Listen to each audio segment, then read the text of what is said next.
Ladies and gentlemen, Doug Ford and Mark Carney standing side by side in a romantic bromance.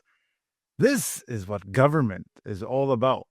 Premier, Prime Minister, side by side, standing up for Canada. Now, yeah, that's a bit of an exaggeration, but really this marks something actually quite important, to be honest. This is something that we don't see every single day, and I actually think this is of great value. So this agreement that they have signed does one thing, and it puts all the federal and provincial approval processes into one track. And why does that matter? Because the ring of fire has been stuck for years. Not because there aren't tons of minerals. No, it's because Canada makes it impossible to approve anything. Now, this is the part where everyone really needs to pay attention. And again, I'm not trying to sound woke. I'm not trying to make this some sort of virtue signaling environmental thing. This was Ottawa saying we need projects approved faster or we lose economic relevance. That's not ideology speaking, that is desperation. Canada has woken up, ladies and gentlemen, and they realize that in order for this place to work, in order for us to get the resources out, in order for us to stand a chance against our neighbors to the south, things need to get moving. Things need to start happening.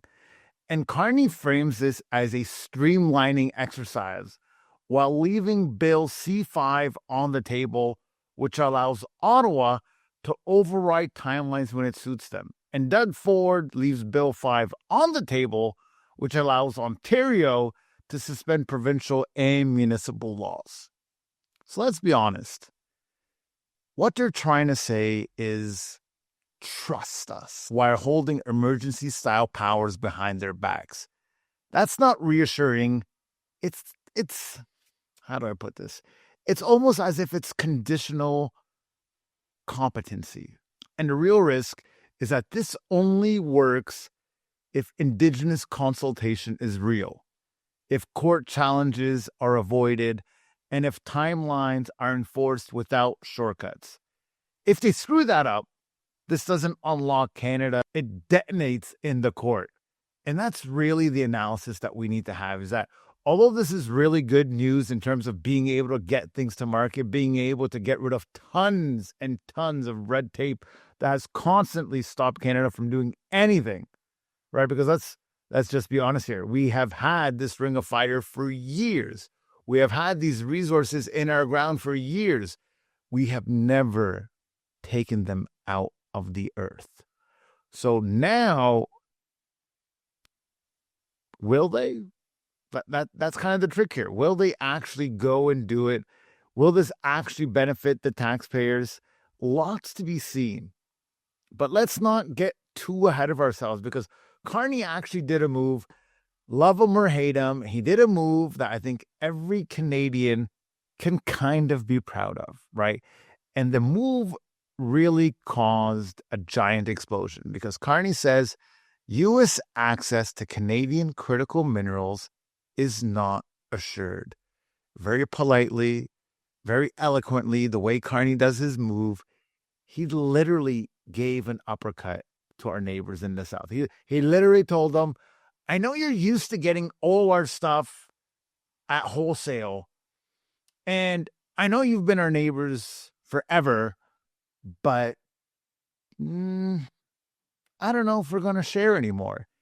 And people have lost their minds. But most of them, I think, misunderstood it. This isn't anti-American. This is not ideological. This is what we'd like to call trade leverage. And if you can't see that, Carney literally made a giant move, really disrupted the standard American-Canadian relationship, you're missing the point. And I've seen this on comments. I've seen this on threads all over the place. How can we do that to our allies? How can we do this to the Americans? What are we talking about here? They have been nothing but difficult this entire time. So finally, Canada seems to have grown a bit maturity, has realized that it has leverage and it is actually using that leverage. And I think it deserves applause. Like what Doug Ford and Mark Carney have done. And I know it sounds like, pandering to them. I know how it looks. I know how it sounds. And, what politician is ever deserving of praise? But you know what, guys? When a good move happens, right? You got to call a spade a spade. We can't constantly just be criticizing our government because it's not the guys we wanted to be in charge. It's not the guy that we thought it would be. It's he's not as cool. No, this is a great move, right? Because the U.S. is actively using tariffs as a political weapon, and Canada is being hit regardless of the party in power. It doesn't matter who's in charge. We are in trouble, and there is no permanent trade stability anymore. What we used to have, what we thought was our partners that we can always rely on, that is super shaky grounds. That is not clear anymore. That's not obvious anymore. So Carney is doing something previous governments refused to do. He's making access conditional. Now, here's where we have to be a little bit suspicious. Here's where we have to call the Liberals and say, hey, we're watching you. The Liberals spent 10 years weakening Canada's bargaining power, and now they want credit for discovering leverage. Now, I'm not a person that just throws credit around and throws compliments around and just praises blindly.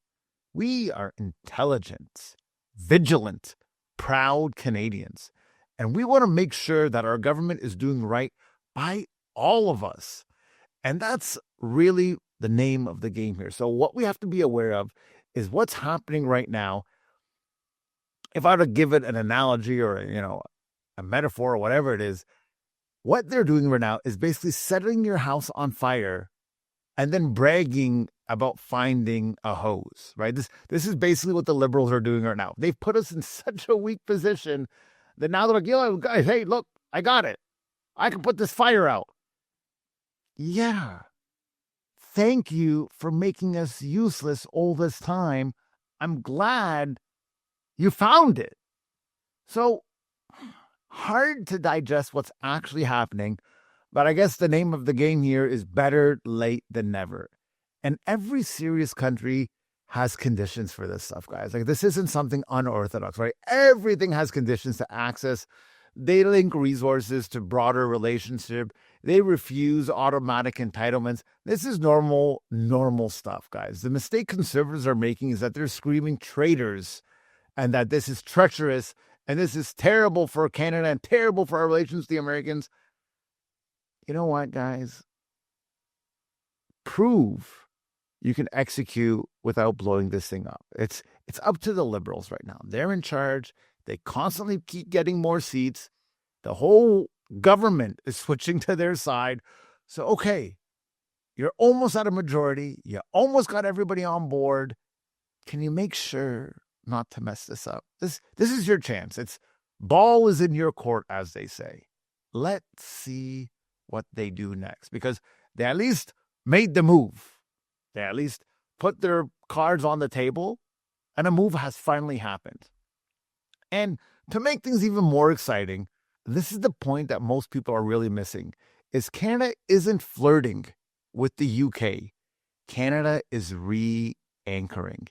Trade talks have finally restarted between Canada and the UK. Defense procurement coordinations are happening.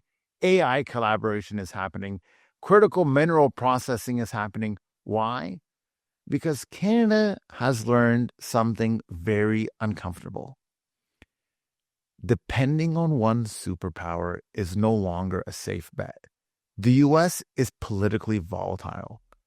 China is strategically hostile. Europe and the UK are capital rich and supply hungry. So Canada is doing what any rational middle power does. It diversifies its buyers, diversifies its financing, diversifies its alliances. Canada has woken up to the idea that you can't just have one customer. Like every single business in the world, this nation has woken up to the idea that, hey, Maybe I can't have all my eggs in one basket. It seems like simple mathematics, right? Like, this is what you teach kids in life. Hey, diversify. Hey, be careful. Don't rely on just... Yes. After about 100 or so years, Canada's starting to realize that you got to have more than one friend in the world. And this pivot is happening without much public debate, without parliamentary ownership, and without a clear long-term doctrine. And that's because it's a bit dangerous, right? This is a democracy at the end of the day. This is a place where people come together, put their ideas, argue, go back and forth. And the reason why this is dangerous isn't because it's wrong. It's because foreign policy by the executive drift create backlash. So if conservatives want to win this argument, this is the line, is that they support, right? We support diversification, but not opaque, leadership-driven realignment. That's a governing critique. We have to start to learn how to actually criticize the policy, not just criticize the individuals in government. It is not a roast every single day you go to work. We are not looking for jokes every single day. You don't need a standing ovation every single day. What you need to do as opposition is lead. Be intelligent of the criticisms. And why is this killing Pierre? Pierre is literally dying right now. And this isn't the uncomfortable part. This is where everybody gets all worked up, all shaken up. Tarek, what are you saying? How dare you criticize Pierre? Pierre's a legend. Pierre's our hero. He's our messiah. Guys, come on. Pierre didn't suddenly get dumber. The country moved. And he didn't. The moment shifted from affordability rage, from axe the tax, to economic security, to trade survival, right? The things that he was pitching, his entire existence, it's changed. Canada's biggest trading partner is threatening us. There is geopolitical uncertainty at every single corner in Canada right now. And Carney shows up speaking banker, statescraft language. And of course, conservatives get nervous, bankers and all this government and world trade and all the conspiracies start rolling out. And everybody says this guy's going to be the worst. And he still may be. Let's be real here. He's barely done anything, right? And the premiers, they close their ranks. And trade becomes existential. And it's the survival of Canada that is the only thing that's happening. And Doug Ford starts making commercials. We're going to take away your electricity, America. And the entire country is united, standing strong as one solid democratic nation. Canada. Oh, governments. Oh, premiers on the same page. We will survive. We will be Canada today and tomorrow. And Pierre, and this is the part that actually hurts the most, right?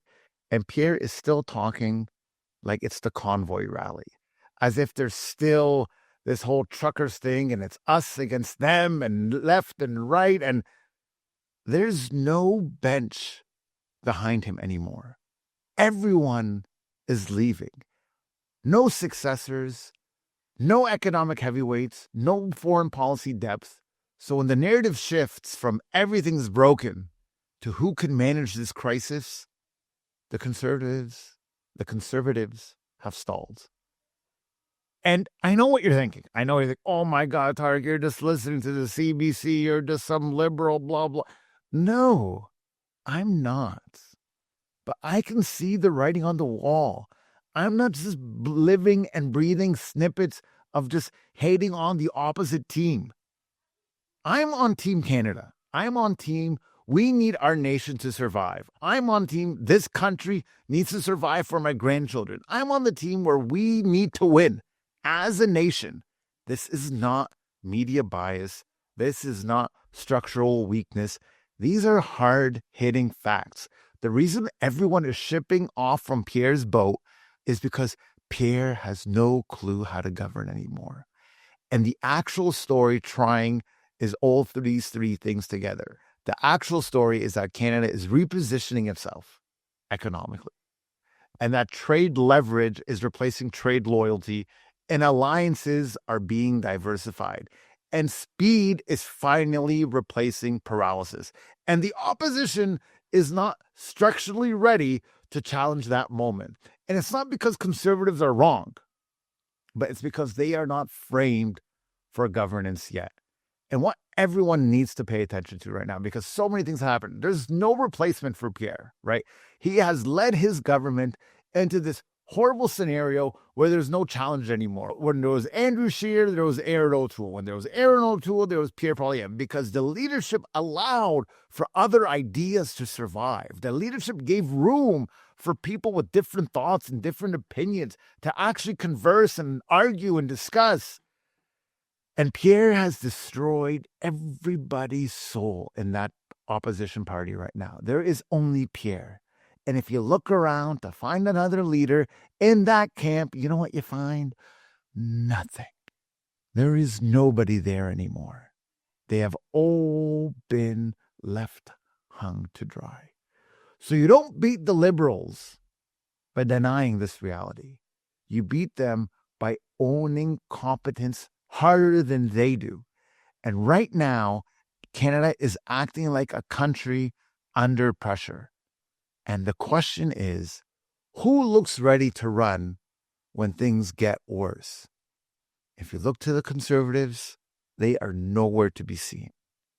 They are giving their zingers, their one-liners, and they have no chance of getting anyone in Canada's confidence. Like, if you are still rooting for Pierre to win the next election, you are literally in your own vacuum. The rest of Canada has moved on. The rest of Canada understands it is now or never for this nation. And we might not agree with Mark. We do not agree with the Liberals. But we agree that this nation needs to be strong and united. Take it or leave it. The majority belongs to Mark. How do you guys see it? Let me know in the comment section.